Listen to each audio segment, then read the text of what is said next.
ፀሐይ በክርስቶስ ፊት ልታበራ አልቻለችም ብርሃኗ። ቅዱስ ያዕቆብ ዘስሩግ ይሄንን ሲናገር ምንድነው ክርስቶስ በተሰቀለ ጊዜ ይላል ፀሐይም ጨልሞ አምላክነቱን መሰከረ፣ ጨረቃም ደግሞ ሆነና አምላክነቱን መሰከረ፣ ከዋክብትም ብርሃናቸውን ነስተው አምላክነቱን መሰከሩ፣ ድንጋዮች ተቆረሱ፣ መጋረጃዎች ተቀደው፣ ሙታን ተነስተው የሁሉ መሰከረ። ወልብነሂ ኢለምለም አዲ ይላል። እነዚህ ሁሉ ሲሰሙ አለ የኛ ልብ ግን ምንም አልለመለመም ነበር እና ሐዋርያትም እንኳን ሳይቀር በክርስቶስ ዙሪያ ውጣውረድ ውስጥ ነው የነበሩት። ይጨነቁ ነበር። ሰው ነው ይላሉ፣ አምላክ ነው ይላሉ፣ ነቢይ ነው ይላሉ። እስራኤልም እንዲሁ ናቸው። ኤልያስ ነህ፣ ኤርምያስ ነህ እንዲህ ይሉት ነበረ በተደጋጋሚ እና ክርስቶስ በሰውነቱ የሚያደርጋቸው እየተመለከቱ አንዳንድ ሰዎች አምላኬ አምላኬ ብሎ የለ ይላሉ። ነገር ግን አምላኬ ያለው ተንኮለኛውን ሰይጣን ለማቅረብ፣ ምክንያቱም ሰይጣን ራሱ ግራ እየተጋባ አይደለ አምላክ ነው ይላል፣ ሃይማኖት አድኗል ይልና ይፈውሳል። ሃይማኖትሽ አድኖሻል፣ ወደ ቤትሽ በሰላም ሂጂ ቃል ብቻ እየተናገረ ነው። አሁን ነቢያት ሲያድኑ በእግዚአብሔር ስም በእግዚአብሔር ኃይል ነው። ሙሴ ኤርትራን ሲከብል በእግዚአብሔር ስም፣ ኢያሱ የኢያሪኮን ግንብ ሲያፈርስ በእግዚአብሔር ስም፣ ኤልያስ ሙት ሲያነሳ በእግዚአብሔር ስም ነው። እሱ ነው ስጋን በመቃብር ይቆራኘዋል፣ ነፍስን በሲኦል ይቆራኛታል። ዛሬ ግን እንዲህ አይነት ነገር አይደለም የገጠመው። የሚለያቸው እሱ ነው የነበረ። አሁን ግን ክርስቶስ ምን አለ? በስልጣን አለ አንራሂ ወሲማ ነፍሴን ከኔ ለለያትም ላኑራትም ምን አለኛል ስልጣን አለ። ስለዚህ ዲያብሎስ አይደለም የክርስቶስን ነፍስ ይለያል፣ ራሱ ክርስቶስ ነው። ክርስቶስ ነው። ሰይጣን ቀረበ፣ ሰው ሩቅ ምስያንጎት ማለት አምላኬ ሲል ልክ እንዳሁኑ ሰዎች ነው። ያሁኑ ሰዎች አምላኬ የሰይጣን ወንድም መሆን ነው። ሰይጣን የተጠራጠረበት ነገር ነው። አሁን በዚህ መጠራጠር የዛሬ 2000 ዓመት ሰይጣን ተጠራጥሮ ተቀጥቶ ወድቆ ሌላኛው ትርጓሜ አምላኬ ያለው ዲያብሎስን ማቅረቢያ ነው፣ መያዣ ነው፣ ወጥመር ነው። በነገራችን ወጥመር ነው። ምክንያቱም ሰይጣን በተንኮል ስለመጣ። ለምሳሌ ሰይጣን አዳምን ሊያስት ሲሄድ በምን ነው የሄደ? በእባብ ተሰውሮ ነው የሄደ አይደል? ክርስቶስ ደግሞ አዳምን ሊያድን ሲመጣ በምን ተሰውሮ መጣ? በስጋ ተሰውሮ ነው የመጣ፣ በሰው ስጋ። ስለዚህ ምንድን ነው ያደረገ ክርስቶስ? በእባብ ተሰውሮ ሄዶ የገደ አልቅም ነበር። ሲያድግ ደግሞ አብራ ታድጋለች እንጂ ተካፈሉ አልባሴ ለርሶሙ ያለው ይሄን ነው። ስለዚህ የክርስቶስን ልብሱን ገፈው ምን አደረጉት? ከአራት ተካፈሉት። የሚገርም ወንጌል ከአራት እንደምትጻፍ በአራት ወገን እንደምትጻፍ በአራቱ ማዕዘን ዓለም እንደምትተረጎም እንደምትሰበክ እየተናገሩ ነበር። እነሱ የሚያደርጉ ግን ልብሱን ገፈው ራቆቱን አቆመውት ነበር። አሁን እዩ ቅዱስ ዮሐንስ አፈወርቅ ቅዳሴው ላይ በሚገርም ሁኔታ በጣም የሚገርመኝ ምስጢር ይሄ ነው። እሱ ግን ለጣን ይገርም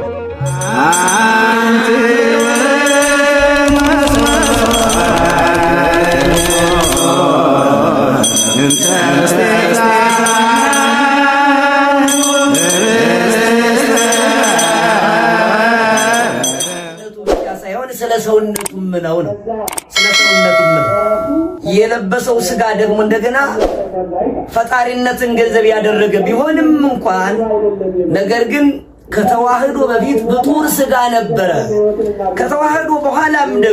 ከተዋህዶ በኋላም ይህ ስጋ ሲራብ ሲጠማ ሲደክም የነበረው ለምንድን ነው ከተባለ በጣም ስለተለያዩ ምስጢራት ነው።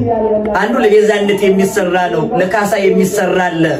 መራቡ መጠማቱ ክርስቶስ ሲጠማ የክርስቶስ መጠማት ይሄ መጠማቱ ለዓለም እርካታ ነበር።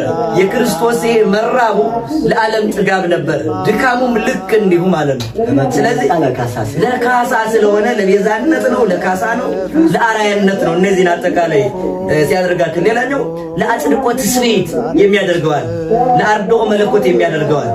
አርድኦ መለኮት የምንለው አምላክነትን መግለጽ ነው። ስለ አምላክነቱ ብቻ የሚናገርበት ክፍል አለው በመጽሐፍ ቅዱስ። ከአንድ ቦታ ላይ ስትመለከቱ አምላክነቱን ብቻ የያዘ፣ ሌላ ቦታ ደግሞ ሰውነቱን ብቻ ብእሲ ይለዋል እኮ ክርስቶስን በወንጌል በሰፊ ማቴዎስ ወንጌል 22 ላይ 19 ላይ ብዙ ጊዜ ብእሲ በዓለ ወይን ተከለ አጸደ ወይን ይላል።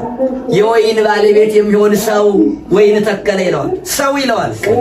ቃል በቃል ሰው እያለ ያለው ለምንድን ነው? ቅዱስ ዮሐንስ አፈወርቅ ይህን ወንጌል ሲተረጉም ብእሲሰ ዘይቤ በእንተ ትስጉቱ ይላል። ሰው ብሎ ሲጠራው ሰምተህ ተራ ሰው ሩቅ ቤት እንዳይመስል ሰው ብሎ የተናገረው አሁን ስለ ሰውነቱ እየተናገረ ነው ይላል።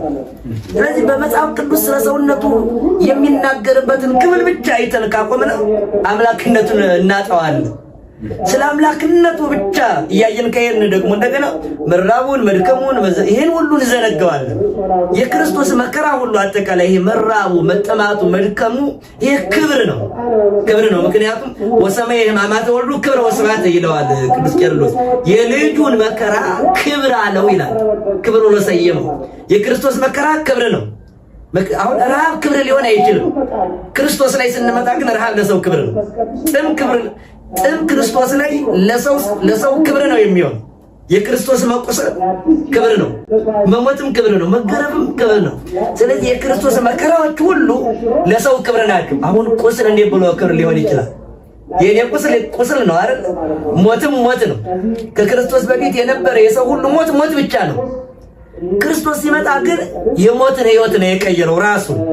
ምክንያቱም ሕይወት አለው፣ ሕይወት አደረገው። የእርሱን ሞት ብቻ ሳይሆን የሚሞቱት የእርሱን ሞት ስለሆነ የቅዱሳን ሞት እንኳን ሳይቀር ሞቶሙ ስለ ጻድቃን ሕይወቶሙ ውእቱ፣ የጻድቃን ሞታቸው ሕይወታቸው ነው። ስለዚህ ክርስቶስ ከዚያ በፊት ሰው ሁሉ ይሞታል፣ የሚሞተው ሞት ነው። ክርስቶስ ሲመጣ ግን ሞትን ሕይወት አደረገው ነው። ክርስቲያኖች ሁሉ የሚሞቱት ሞት ሕይወት ሆነ። ስሙም ተቀየረ፣ ግብሩም ተቀየረ። ሞት ማለት ሕይወት ነው። አሁን መከራ ማለት ደግሞ እንደገና ስለ ክርስትና የሚቀበሉት መከራ ከሆነ መከራ አይደለም፣ አሁን ክብር ሆኗል። መከራን ክብር አደረገው፣ ሞትን ሕይወት አደረገው። ክርስቶስ የተቀበለው መከራ አምላኬ አምላኬ ብሎ እንደዚህ ሲናገር ሰምተው ክርስቶስ አምላክ ፈጣሪ ያለውን እንዲህ ያለውን ክርስቶስ ስለ ሰውነቱና ስለ አምላክነቱ የሚያከናውናቸው ብዙ ምስጢራት አሉት። ቅድም እንደዘረዘርናቸው እዚህ ላይ አሁን አምላኬ አምላኬ ሲል አንደኛው ሌላኛው ለአቅርቦተ ሰይጣን ነው። ሰይጣንን ለማቅረብ የተናገረው ቃል ሰይጣን አሁን አምላኬ አምላኬ ሲል ሰማ እና አምላኬ ሲል ቀድሞ እያየው ሰይጣን ራሱ ግራ ሲጋባ ነበር። በክርስቶስ ዙሪያ ሐዋርያትም ግራ ይጋቡ ነበር። መንፈስ ቅዱስን እስከሚቀበሉ ድረስ ነቢይ ይሆን ሐዋርያ ይሆን ይሉ ነበር። ሲጠይቃቸው ቂሳርያ ላይ ማቴዎስ 16 ላይ እኮ ኤርምያስ የሚሉ አሉ፣ ኤልያስ የሚሉ አሉ፣ ከነቢያት አንዱም የሚሉ አሉ። አንተ ሙሳ መነት ብሎ እናንተስ ማን ትሉኛላችሁ ሲላቸው ያን ጊዜ ጭንቅ አንድ ሰው ነው የመለሰ፣ ቅዱስ ጴጥሮስ አንተ ያው እግዚአብሔር ልጅ ነህ አለው። ስሜከ ይህን ስጋና ደም አልገለጠልህም። ታዲያ ምንድን ነው? ሰማያዊ አባቴ የገለጠልህ እንጂ ነው ያለው። እና ሐዋርያትም እንኳን ሳይቀር በክርስቶስ ዙሪያ ውጣ ውረድ ውስጥ ነው የነበሩት። ይጨነቁ ነበር። ሰው ነው ይላሉ፣ አምላክ ነው ይላሉ፣ ነቢይ ነው ይላሉ። እስራኤልም እንዲሁ ናቸው። ኤልያስ ነህ፣ ኤርምያስ ነህ እንዲህ ይሉት ነበረ በተደጋጋሚ። እና ክርስቶስ በሰውነቱ የሚያደርጋቸው እየተመለከቱ አንዳንድ ሰዎች የአምላኬ ብሎ የለ ይላሉ። ነገር ግን አምላኬ ያለው ተንኮለኛውን ሰይጣን ለማቅረብ። ምክንያቱም ሰይጣን ራሱ ግራ እየተጋባ አይደለ? አምላክ ነው ይላል፣ ሃይማኖት አድኗል ይልና ይፈውሳል። ሃይማኖትሽ አድኖሻል፣ ወደ ቤትሽ በሰላም ሂጂ ቃል ብቻ እየተናገረ ነው። አሁን ነቢያት ሲያድኑ በእግዚአብሔር ስም በእግዚአብሔር ኃይል ነው። ሙሴ ኤርትራን ሲከብል በእግዚአብሔር ስም፣ ኢያሱ የኢያሪኮን ግንብ ሲያፈርስ በእግዚአብሔር ስም፣ ኤልያስ ሙት ሲያነሳ በእግዚአብሔር ስም ነው። ኤልሳ ሙት ሲያነሳ በእግዚአብሔር ስም ነው። ክርስቶስ ሙት ሲያነሳ ግን አጋንንት ሲያወጣ እንዴት አድርጎ ነው? ውጣ ነው የሚለው። ዝም ብሎ የአብን ስም የመንፈስ ቅዱስን ስም አይጠራ። ለምን ቢሉ አብ በሱ ሁሉ ነው፣ መንፈስ ቅዱስን በሱ ሁሉ ነው። አብና እርሱ አንድ ናቸው። በባህሪ አንድ ናቸው፣ በመለኮት አንድ ናቸው፣ በስልጣን አንድ ናቸው። የአብ ስልጣን በሱ አለች። ስለዚህ ነቢያት በሚፈጽሙት በሚያደርጉት ማዳን አልነበረም። ሲያድን የነበረው በራሱ ስልጣን ነው። ስለዚህ አምላኬ ማለቱ ሰይጣንን ለማቅረብ ነበር። ሰይጣን ይህንን ድምፅ ሰማ። አምላኬ የሚለውን ሰምቶ ከነቢያት እንዳንዱ አምላክ የሚያስፈልገው አዳኝ የፈለገ መሰለው። ከዚህ ከተቸነከረው ችንካር ከተሰቀለበት መስቀል የሚያወርደው የፈለገ ታዲያ የተራሰው ቢሆን ነው እንጂ አለና ቀረበ ሰይጣን። ስለዚህ ማቅረቢያ ነው። ዶሮን ጥሬ ቆሎ ያፈሱላታል አይደል? ቆሎውን ልትበላ ስትመጣ ለቀም አድርገው ያርዷታል። እና ምን ያደረገ ክርስቶስ ድምጽ አሰማው። ሰይጣን ደግሞ እንደገና እየዘለለ መጣና ሊውጥ ነበር የመጣው፣ ሊገርል ነበር የመጣው። ነፍሱን ከስጋ ሊለይ ነው የመጣው።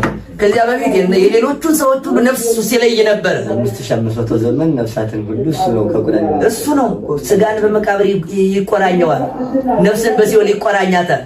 ዛሬ ግን እንዲህ አይነት ነገር አይደለም የገጠመው። የሚለያቸው እሱ ነው የነበር። አሁን ግን ክርስቶስ ምን አለ? በስልጣን አለ አንራሂ ወይስማ ነፍሴን ከኔ ለለያትም ላኑራትም ምን አለኛል? ስልጣን አለኝ። ስለዚህ ዲያብሎስ አይደለም የክርስቶስን ነፍስ ይለያል፣ ራሱ ክርስቶስ ነው። ሰይጣን ቀረበ ሰው ሩቅ ብስ ያርጎት ማለት አምላኬ ሲል ልክ እንዳሁኑ ሰዎች ነው። ያሁኑ ሰዎች አምላኬ እኮ የሰይጣን ወንድም መሆን ነው። ሰይጣን የተጠራጠረበት ነገር ነው። አሁን በዚህ መጠራጠር የዛሬ 2000 ዓመት ሰይጣን ተጠራጥሮ ተቀጥቶ ወድቆ እንደገና ደግሞ አሁንም ያን ጥያቄ ማንሳት ከሰይጣንም እኮ መማር ይቻል ነበር። ለመማር ግን ከሰይጣን እንኳን አልተጠቀሙ። እሱ አምላኬ የሚለውን ይዞ ተራሰው ብሎ ነበር። ነገር ግን ተራሰው ሆኖ አላገኘው። ምንድነው የገጠመው? ተቀጠቀጠ በመስቀሉ አይደል? በመስቀሉ አጣብቆ ቀጥቶ ወነሰት አረፍተ ማይከል በስጋው አይደል የሚለው በቃ በመስቀሉ ጠርቆ ነው ያስጮኸው። ምክንያቱም 5500 ዘመን ማርኮ ይዟቸው የነበሩትን ነፍሳትን መልሳል። ጽዋው ለሕይወት ነው የሚለው አይደል? ኪዳን ጽዋው ለሕይወት ማረከው። ከዚያ በፊት ሁሉንም ማርኮ በሱ ግዛት ውስጥ አድርጓቸው መንግስቱን ተነጠቀ።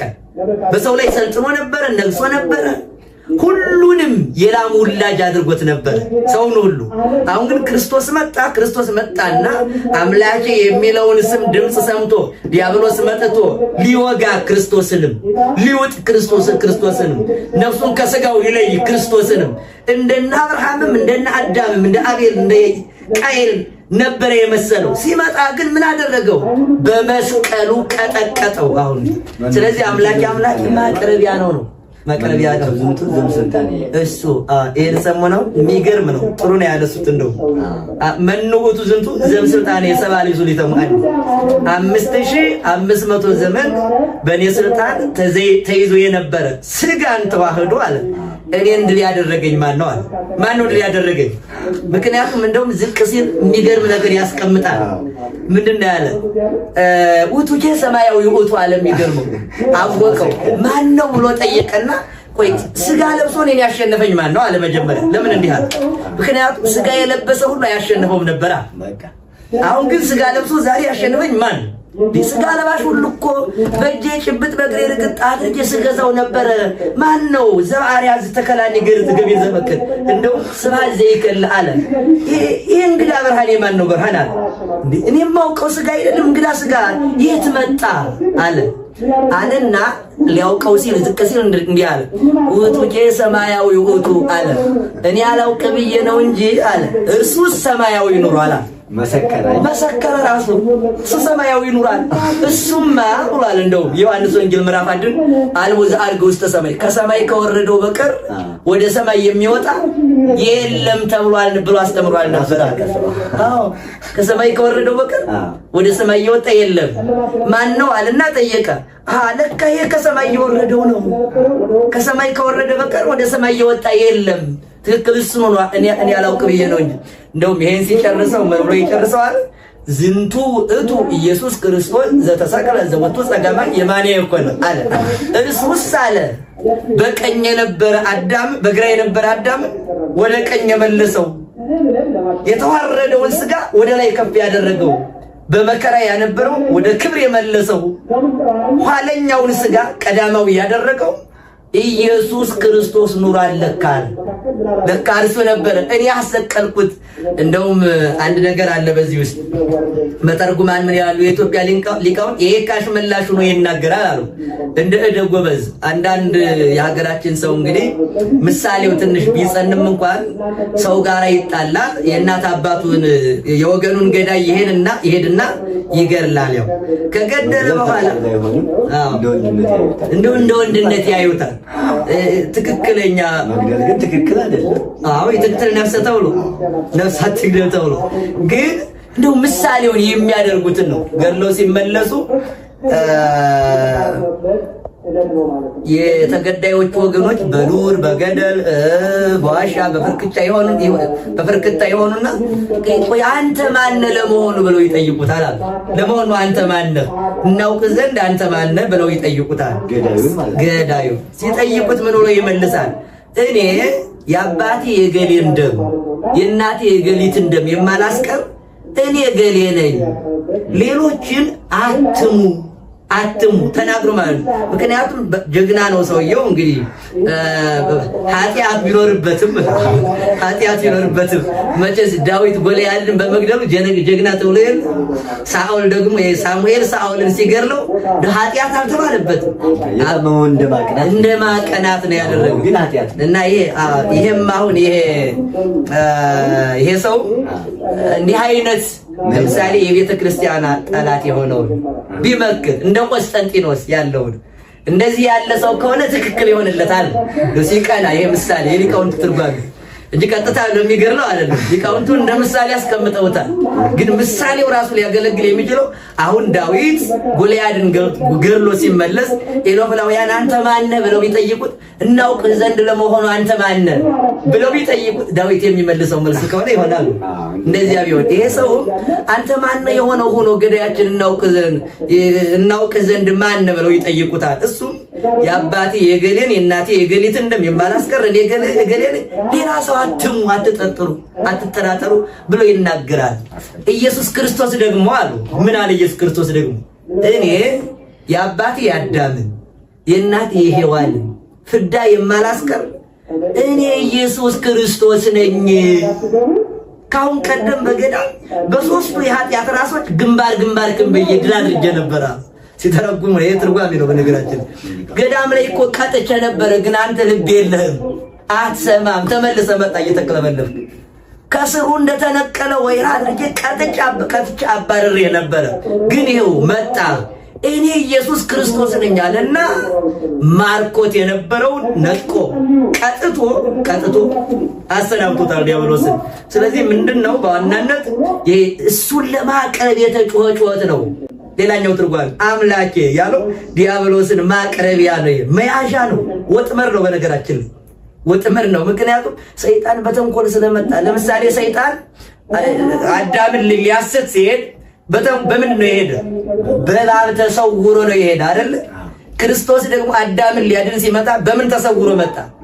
በስጋ ተሰውሮ ነው የመጣ፣ በሰው ስጋ። ስለዚህ ምንድነው ያደረገ ክርስቶስ? በእባብ ተሰውሮ ሄዶ የገደለውን ሰው ክርስቶስ ግን ምን አደረገ? በዚያው በተገደለው ስጋ ተሰውሮ መጣበት። ዲያብሎስ ተሰውሮ ሄዶ ቢገድልበት ተሰውሮ መጥቶ ዲያብሎስን ገደለው። ይሄ ምንድነው? አንዳንድ ሰው ይዞት የመጣውን በትር ቀምቶ ባመጣው በትር የሚመታል አይደል? ለምሳሌ ዳዊት ያደረገ ይሄን ነው። በነገራችን ላይ ምንድነው ዋንሰነ ሳይኩ ይልና ዋንሰነ ሳይኩ ዘምላይሊሁ አዩት። ምንድነው ያለው? ከራሱ ከጎልያድ ሰይፍን ወሰድኩኝ። ምክንያቱም እሱ ድንጋይ ይዞ ሄደ። ከራሱ ሄደና ጎልያድ ብዙ ትጥቅ ይዞ ነበር፣ ሰይፍም ይዞ ነበር። ዳዊት ሄደና ምን የጎልያድን በድንጋይ ከመታው በኋላ የራሱን ሰይፍ ነጥቆ ወመተርኩርሶ ራሱን ቆረጥኩት፣ ስድብን ነቀፋንም ከእስራኤል አስወገድኩ ይላል። ስለዚህ በራሱ ነው ቀጥቶ እየሰደደው። ክርስቶስ ደግሞ ምንድነው ያደረገው ከተባለ ዲያብሎስን ባመጣው አለንጋ ነው ተሰውሮ መጣና ምን አደረገው? በዚያው አለንጋ ቀጣው። ስለዚህ አምላኬ ለምን ተውከኝ የሚለው ለአቅርቦተ ሰይጣን ነው። የመጨረሻው አምላኬ ለምን ተውከኝ ሲል ክርስቶስ ሊቀ ካህናት ነው። ቀራንዮ ላይ አሁን በአዳም ተገብቶ ነው ጩኸቱን እየጮኸ ያለ። ምክንያቱም ይሄ ጩኸት የአዳም ጩኸት ነው። ክርስቶስ ማን ነው? ዳግማዊ አዳም ነው። ክርስቶስ ማን ነው? ዳግማዊ አዳም ነው። ምክንያቱም ቅዱስ ጳውሎስም እንደነገረን በመጀመሪያው ሰው ሞት መጥቷል፣ በሁለተኛው ሰው ምን ሆኗል? ሕይወት ወደ ዓለም መጥቷል። ስለዚህ ክርስቶስ ዳግማዊ አዳም ከመያግበው ለአዳም አይደለም የሚለው።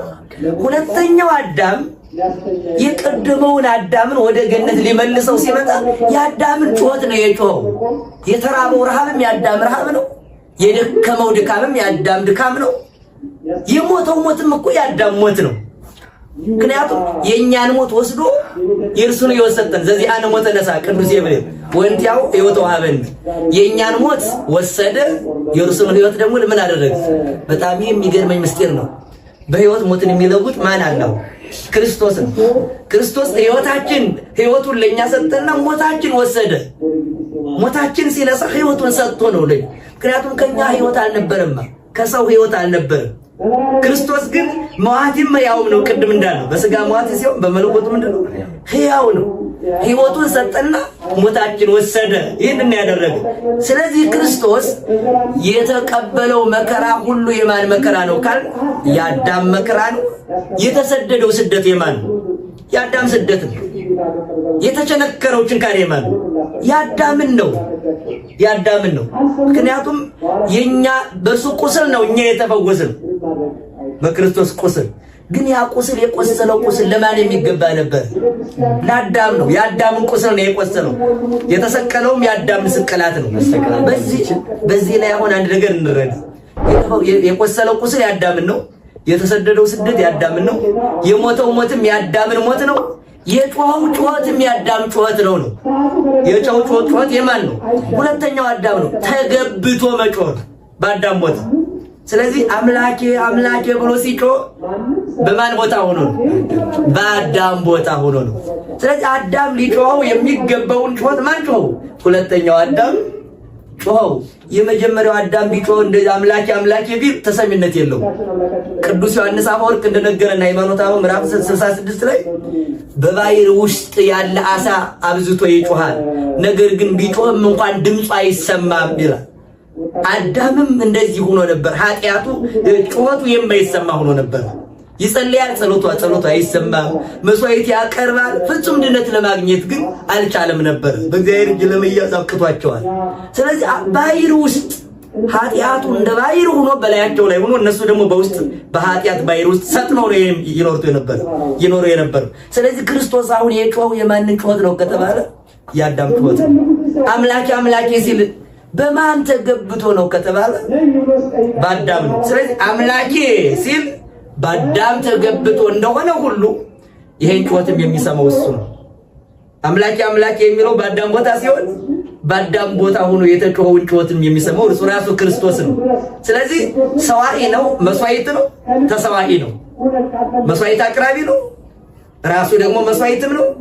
ደግሞ ያንኑ ራሱ ያቀረበው ራሱ የሆነውን መስዋዕት ራሱ ይቀበለዋል። በጣም የሚገርም ነው። መስዋዕቱም ራሱ ነው፣ የሚቀበለውም ራሱ ነው። ራሱን ያቀረበ ራሱ ነው፣ ራሱን የሚቀበልም ራሱ ነው። መስዋዕቱ ራሱ ስለሆነ ማለት ነው። ስለዚህ ጩኸቱን የጮኸው በአዳም ቦታ ተገብቶ እርሱ ሲሆን ያንን ጩኸት የሚሰማው ጩኸቱን የሚቀበለው እርሱ ራሱ ነው። ይሄ ነው ጩኸቱ። እና እንደው በዚህ የሚሰናከሉ ሰዎች የክርስቶስን ቅድም እንዳልነው ሰውነቱንም አምላክነቱንም ካለመረዳት የሚመጣ ስለሆነ ይሄንን መረዳት ይገባል። ለአቅርቦተ ሰይጣንን ለማቅረብ እንደሆነ ይህንን መረዳት ይገባል። በአዳም ተገብቶ የአዳምን ጩኸት እየጮኸ እንደሆነ ይህንን መረዳት ይገባል። የሊቀ ካህናቱን ስራ ሊቀ ካህናቱን ሆኖ ቀራንዮ ስላየዋል። ቀራንዮ ቤተ መቅደስ ናት። እርሱ ደግሞ እንደገና ሊቀ ካህን ነው። የሊቀ ካህንን ስራ እየሰራ ስለሆነ የሊቀ ካህኑን ጩኸት ነው እየጮኸለትም ያለው። ስለዚህ ምስጢሩ እንደዚህ ነው ባጭሩ። ቃላት ያሰማልን። በእውነቱ አምላክ የሚለው ደስ በሚል አማርኛ አገላለጽ ለኛ በሚገባን በሚረዳን ቋንቋ ጥሩ አድርገው ለምንሰነካከለው ለኛ ለምናል በቂ እውቀትና በቂ ማሳሰቢያ ተሰጥቶና ቃላት ያሰማልን። ሶስተኛው ጥያቄ ነው የሚሄደው። ሶስተኛው ጥያቄ እንግዲህ ጌታችን መድኃኒታችን ኢየሱስ ክርስቶስ የተሰቀለው አዳምን ለማዳን ነው ብለናል። ወደዚህ ምድር የመጣው አዳምን ለማዳን ነው። ስለዚህ በመልተ መስቀል ሳይሰቀል አምላክ ነው፣ ሁሉን የሚችል ነው፣ ካሌ ሁሉ ነው አይደለም፣ ሁሉን የሚችል አምላክ ነው። ግን ሳይሰቀል አዳምን ቢያድነው ይችል አይደለም። ለምን መሰቀል አስፈልገው? ለምን ተሰቀለ?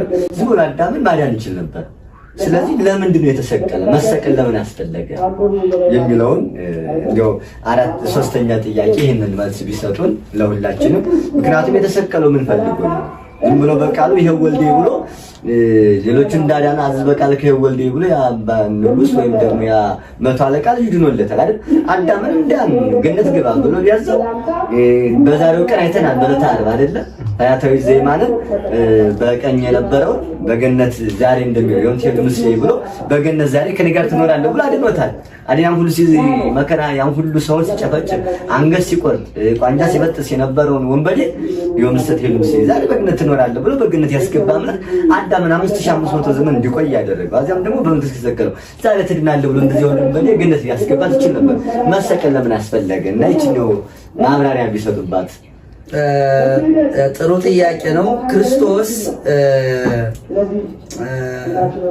የስጋው ስሙ ነው። ሰው ከመሆኑ አስቀድሞ ስጋን ሳይለብስ ወደዚህ ዓለም ሳይመጣ እንዲሁ ሳይራብ ሳይጠማ ሳይሰቀል ሳይቀበር እንደው ካለበት ሁሉ ሆኖ ማዳን አይቻለውም ነበርን ነው ጥያቄው። ለእግዚአብሔር ምን የሚሳነው ነገር አለ? ይሄ ማዳን ይቻለዋል። ነገር ግን እግዚአብሔር ማን ነው ካል ፈታሄ በጽድቅ ኮናኒ በረት ነው።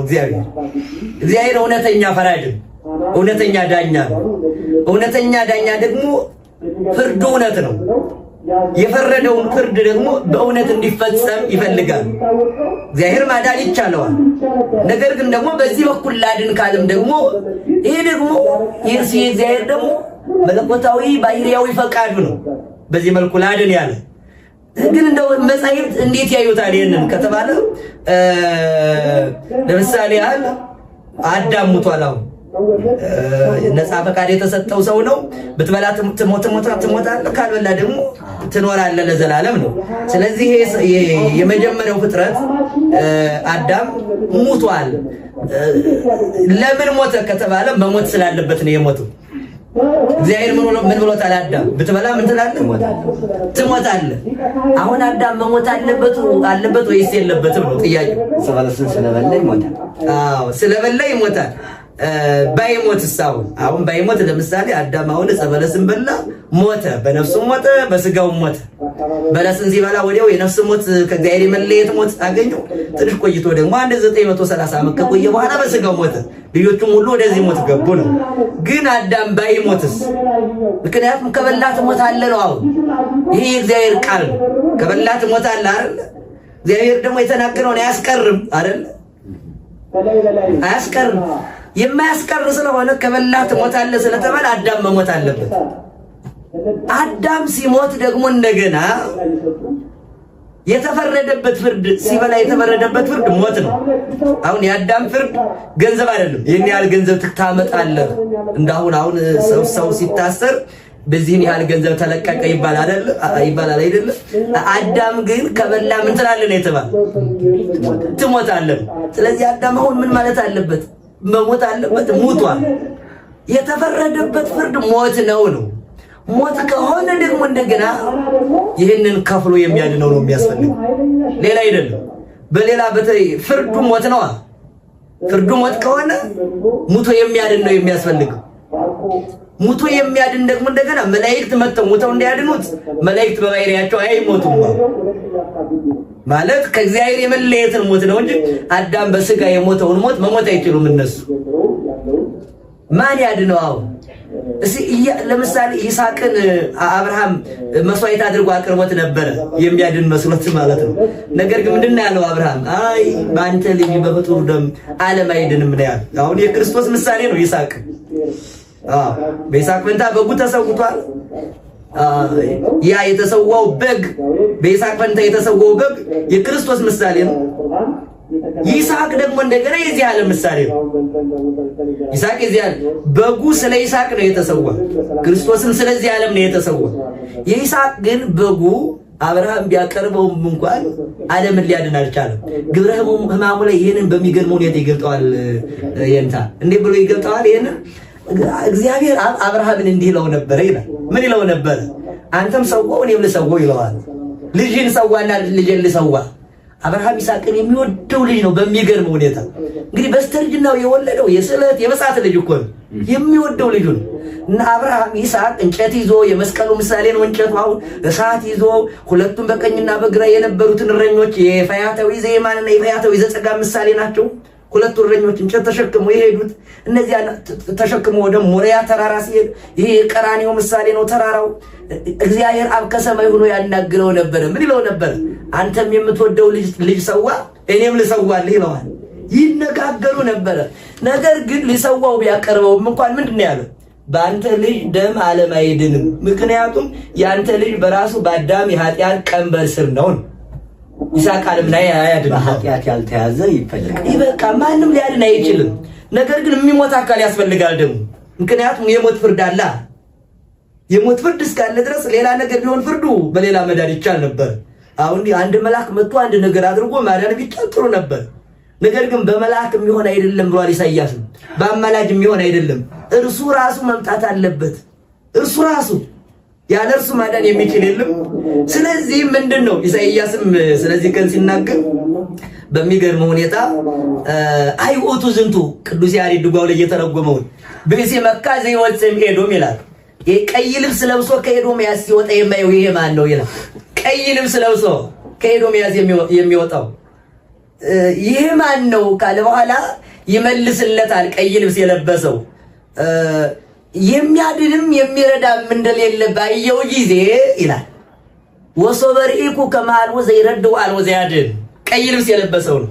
የሚያድንም የሚረዳም እንደሌለ ባየው ጊዜ ቀጥቀጥክወሙ ለአሕዛብ ከመጽኑ፣ እንደ ፋንድያ አሕዛብን አጋንንትን ረጋገጥኳቸው እኔ ራሴ መጣሁ ነው የሚለው። ቀይ ልብስ የለበሰው ይሄ ማን ነው ያለው ኢሳይያስ በዕለተ ዓርብ ክርስቶስ የለበሰው ቀይ ከለሜዳ እየታየው ነበር። ቀይ ልብስ የለበሰው ይሄ ማን ነው ብሎ ይጠይቅ ነበር። ቀይ ልብስ ያለውን ሊቃውንት ተረጉሙ ስጋን የለበሰ ይሄ ማን ነው ብለውም ይተረጉሙታል። ይሄ ስጋ ለብሶ የሚታይ ይሄ ማን ነው? አባ ጊዮርጊስ ቀይ ልብስ ያለው ስጋውን ነው ይላል። ስጋውን አዎ ከለሜዳ ዘለይ የሚለውን ቅዱስ ያሬድ ይሄንን ቀይ ግምጃ ያለውን ኢሳይያስ አስቀድሞ የተመለከተው በዕለተ ዓርብ ቀይ ልብስ አምጥተው አንሰውት ነበረ ክርስቶስን። ካባል ምንድነው አነገስን ንጉስ አይደለህ ብለው እየተዘባበቱበት ነው። ይህንን ኢሳይያስ አስቀድሞ ይመለከተው ነበር። የሚያድን እንደሌለ ባየው ጊዜ ነው ያለ። የሚያድን እንደሌለ፣ ስለዚህ የሚያድን አልነበረም። የሚያድን ስለሌለ ሙቶ የሚያድን ስለሌለ ሙቶ የሚያድን ክርስቶስ ወደዚህ ዓለም መጣ። ሙቶ የሚያድን ኢየሱስ ክርስቶስ ወደዚህ ዓለም መጣ። ስለዚህ ክርስቶስ ከዚያ ሆኖ ማዳን አይችልም ነበር? ይችል ነበር። ነገር ግን ፍርዱ እውነት አይሆንም ነበር። ምክንያቱም ትሞታለህ ብሎ ነበረ። የፈረደውን የሞት ፍርድ እንዴት አዳነው? የሞት ፍርድ ሊነጻ የሚችለው በሞት ነው። የስደት ፍርድ በስደት ነው ሊመለስ የሚችለው። ክርስቶስም ያደረገው ይሄን ነው። ሁሉንም ማድረግ ቢችልም እንኳን ሰው ሳይሆን ሳይመጣ ማዳን ቢችልም እንኳን ፍርዱ እውነት የሚሆነው ርት የሚሆነው ቅን ሊሆን የሚችለው ሰው ሆኖ ሲያድነው ነው። ስለዚህ አሁን ይስሐቅ ሊያድን አልቻለም፣ አብርሃም ሊያድን አልቻለም፣ ኢሳይያስ ሊያድን አልቻለም። ኢሳይያስ ማለት የሚገርማችሁ መድኃኒት ማለት ነው። መድኃኒት ያሉት እናትና አባቱ በትንቢቱ ሰውን በትምህርቱ ያድን ስለነበረ ነው። ነገር ግን ኢሳይያስ ዓለምን ሊያድን አልቻለም። ኢያሱ ማለትም መድኃኒት ማለት ነው። በጦር እስራኤልን አድኖ ስለነበረ ነው። ይህ ሁሉ ሊያድን አልቻለም። ስለዚህ ማን ነው ሊያድን የሚችለው ከተባለ እውነተኛ የሆነ መድኃኒት መምጣት ነበረበት። እርሱም ኢየሱስ ክርስቶስ ነው። ስለዚህ ሌሎቹ ማዳን አልችል ስላሉ የተፈረደው ፍርድ ሞት ስለሆነ የሚሞት ሁሉ ደግሞ እንደገና ሁሉም የሞቱ ባለቤት ሆኗል። የዕዳው ባለቤት ሆኗል። የችግሩ ባለቤት ሆኗል። በዚያ በችግር ውስጥ ሆኖ ደግሞ ይሄን ችግር ማራቅ ማስወገድ የሚቻለው የለም። ከችግሩ ነፃ የሆነ ውጭ የሆነ አካል ያስፈልጋል። መላእክት ከዚህ ውጭ ነበሩ። ግን ደግሞ መላእክት ቅድም እንዳልኳችሁ እንዴት ይሞታሉ ነው? መጥቶ የሚራ መሆን አለበት። አዳም ተርቧል። የሚጠማ መሆን አለበት። የሚሰደድ የሚቆስል መሆን አለበት። አዳም ቆስሏል። ይሄን የሚሆን መሆን አለበት። እሾህ አሜከላ ይብቀልብ ብሎ ኦሪት ዘፍጥረት ምዕራፍ 3 ላይ አዳምን ረግሞታል አይደለም? እሾህ አሜከላ ይብቀልብ ያለውን አዳምን በራሱ ላይ የእሾህ አክሊል ተቀዳጅቶ የሚያድነው መሆን አለበት። ስለዚህ አዳምን ይብቀልብ ብሎት ነበር። ክርስቶስ መጥቶ ግን ያንን መርገም ክርስቶስ የሾህ አክሊል ተቀዳጅቶ ሽሮለታል። ይህን የሚያደርግ አካል ያስፈልግ ስለነበረ እግዚአብሔር ሰው ሆነ፣ ስጋን ለበሰ፣ ዓለምን በለበሰው ስጋ አዳነ ነው ባጭሩ። ቃልዎት ያሰማልን፣ ቃልዎት ያሰማልን። በእውነቱ መምህራችን እናመሰግናለን።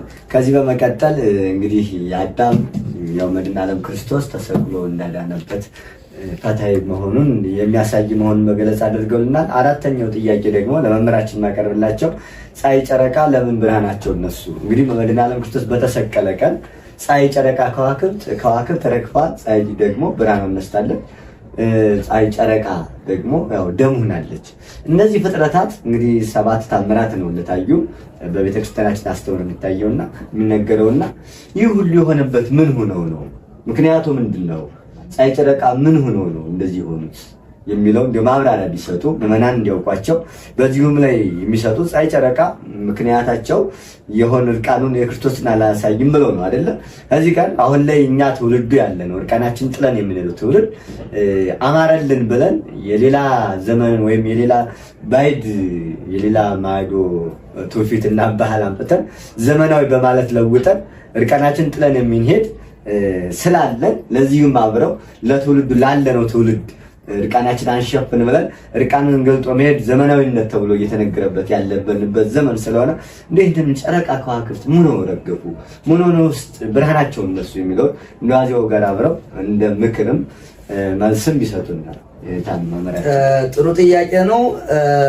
በክርስቶስ ላይ አይሁድ በክርስቶስ ላይ ካደረሷቸው መከራዎች አንዱ ክርስቶስ ለብሶት የነበረውን ልብስ መግፈፍና ክርስቶስን ማራቆት ነበር። ክርስቶስ ዓለምን በሙሉ እንግዲህ ሰማይን በከዋክብት ያስጌጠ ነው፣ ምድርን ደግሞ በአበቦች ያስዋበ ነው። ለኛ እንኳን አካል ዘያክልን ልብስ ሰጥቶ የፈጠረ ፈጣሪ ነው። አይሁድ ግን ምንድን ነበር ያደረጉት? ቀኝ ግራ እጁን ቸንክረውታል፣ ቀኝ ግራ እግሩን ቸንክረውታል፣ በቀኝ በግራ 2 ወንበዴዎች ሰቅለዋል፣ ምራቅ ተፍተውበታል፣ ፊቱን ሸፍነው ተነበይ ለነ መኑ ጸፋክ ብለውታል። ፊቱን እንዲህ አድርገው አልብሰውታል። እስቲ አሁን ነብይ ነኝ ትላለህ? ማን ነው? እስቲ በጥፊ ይመቱና ክብር ለእርሱ ይሁንና እስቲ አሁን ማን ነው የመታ ይሉታል። ይዘባበቱበት ነበር። እንግዲህ እረኞች ታያላችሁ፣ የኛ ሀገር እረኛ ሜዳ ላይ እንዲህ ሸፍኑና ይጫወታሉ። ክርስቶስም እንደዚያ ነው የተዘባበቱበት። እስቲ አሁን ማን ነው የመታ እያሉ ይዘባበቱበት ነበር። ልክ በተመሳሳይ የክርስቶስንም ስረወጥ ቀሚስ ነበረችው። የሚገርመው ሲያድግ አብራ የምታድግ ቀሚስ ናት። የክርስቶስ 70 ሰገል ያመጡለት ይቺ ቀሚስ ድማታረጅ ማትል። ይሄ ማለት ይመልከቱ እንግዲህ ቢያንስ በሁለተኛው ዓመት መጡ ካልን እንኳን 28 ዓመት አብራ የኖረች ቀሚስ ናት። ያችን ሲሻገሩ ጫማቸው አያልቅም፣ ልብሳቸው አያልቅም ነበር አይደል? እንደነሱ ኢየሱስ ክርስቶስ 70 ሰገል ያመጡለት ልክ እንደዚህ ነበር።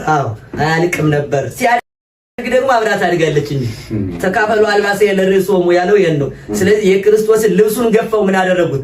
ከአራት ተካፈሉት። የሚገርሙ ወንጌል ከአራት እንደምትጻፍ በአራት ወገን እንደምትጻፍ በአራቱ ማዕዘን ዓለም እንደምትተረጎም እንደምትሰበክ እየተናገሩ ነበር። እነሱ ያደረጉት ግን ልብሱን ገፈው ራቁቱን አቆመውት ነበር። አሁን እዩ ቅዱስ ዮሐንስ አፈወርቅ ቅዳሴው ላይ በሚገርም ሁኔታ በጣም የሚገርመኝ ምስጢር ይሄ ነው። እንደው እሱ ዕለተ ዓርብን የገለጠበት አገላለጥ ነው። አልበስዎ ከለሜዳ ዘላይ ለዚያ ያለብሰው ሙነ ኪሩቤልን ይላል። ኪሩቤልን የብርሃን ካባ የሚያለብሳቸውን ጌታ እርሱን ግን ቀይ ግምጃ አልብሰውት አሉ ይላል። አሁን ኪሩቤል ሱራፌል የብርሃን ልብስ ለብሰው ነው የሚኖሩት። ማን ያለበሳቸው ካል ክርስቶስ ነው፣ እግዚአብሔር ነው።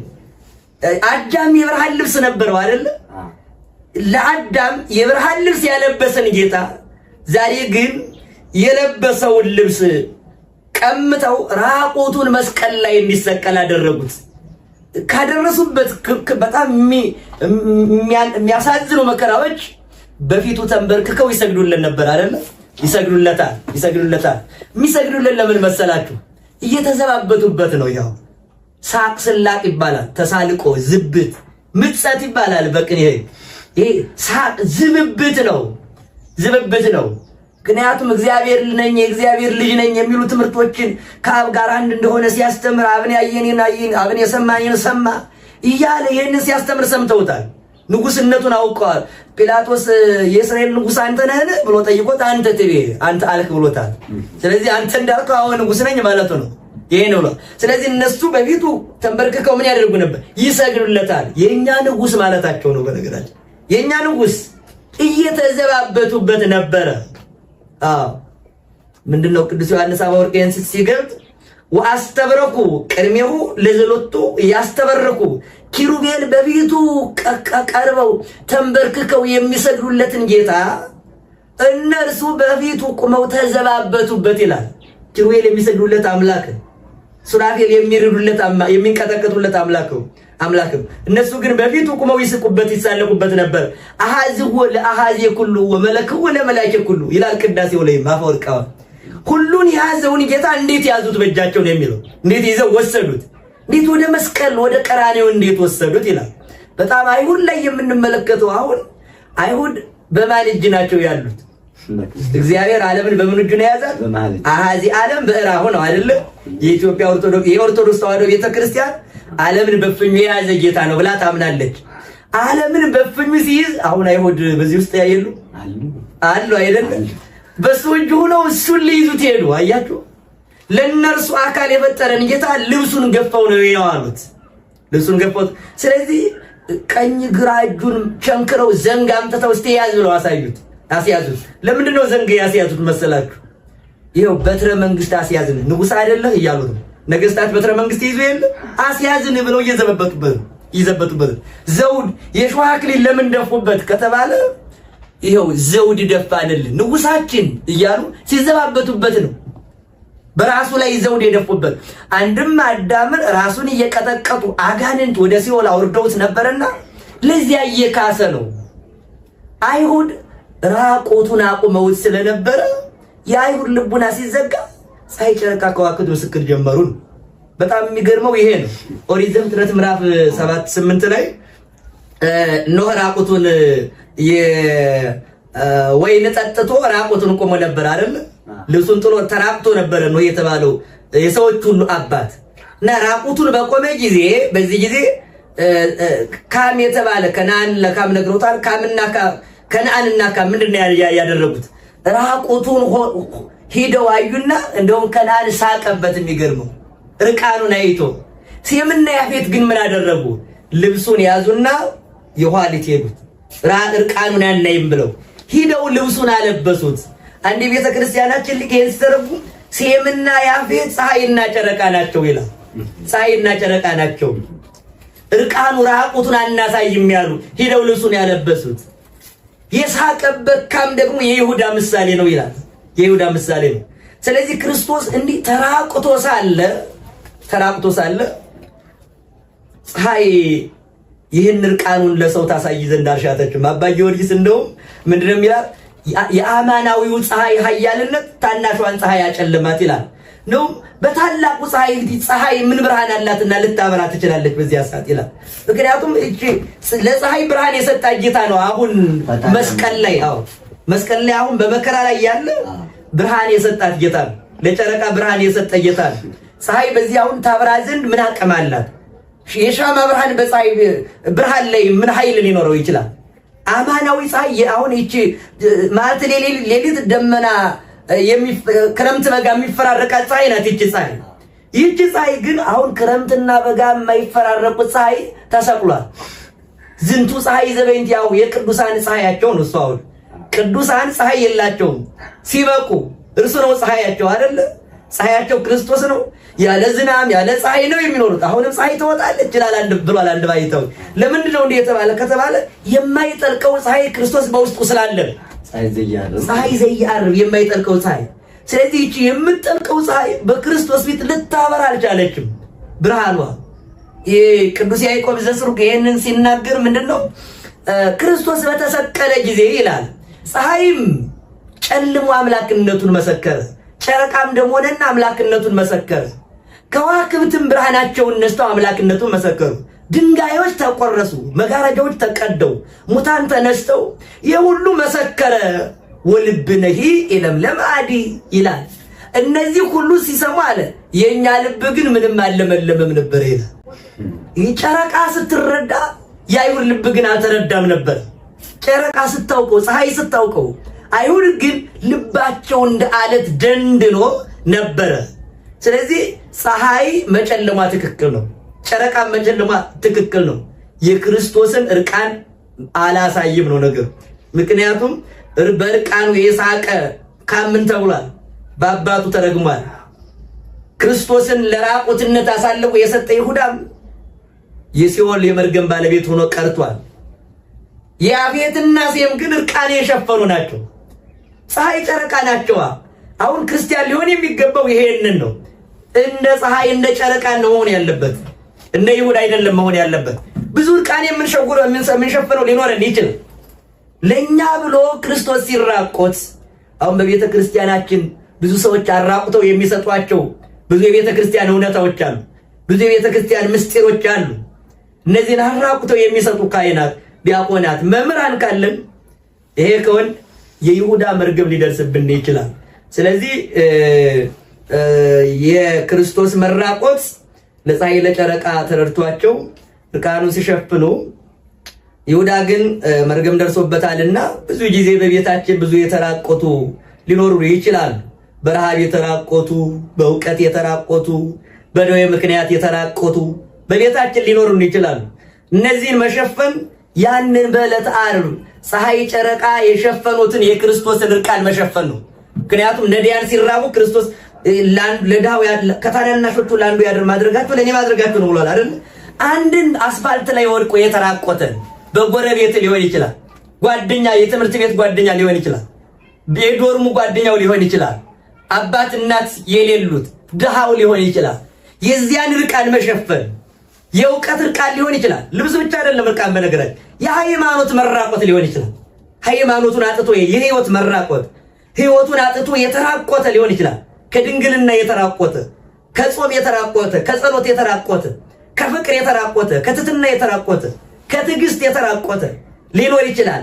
ለዚህ ትዕግስትን በማልበስ ትትናን በማልበስ ፍቅርን በማልበስ እውቀትን በማልበስ ከተገለጥን ፀሐይን ጨረቃን እንመስላለን፣ ሴምን ያፌትን እንመስላለን። ስለዚህ ፀሐይና ጨረቃ